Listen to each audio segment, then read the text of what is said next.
আসসালামু আলাইকুম রহমতুল্লাহ। আশা করি সবাই ভালো আছেন। আলহামদুলিল্লাহ, আমিও ভালো আছি। আসলে গ্রামে যারা থাকে তারাই জানে আসলে বৃষ্টির মজাটা কত সুন্দর। দেখেন কত সুন্দর বৃষ্টি হচ্ছে। বৃষ্টির মধ্যে মাঠটা কত সুন্দর দেখা যাচ্ছে, ধান ক্ষেতেটা সবুজ জিনিস যত দেখবেন চোখের জ্যোতি তত বাড়বে, ক্লিয়ার হবে। এই কারণে সবসময় চেষ্টা করবেন সবুজ জিনিস দেখার।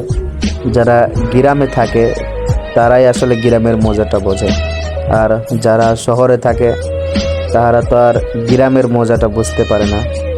গ্রামে বৃষ্টি মানে আনন্দ, একসাথে ভিজা, একসাথে বৃষ্টির মধ্যে ভিজে খেলাধুলা করা, আনন্দটাই অন্যরকম।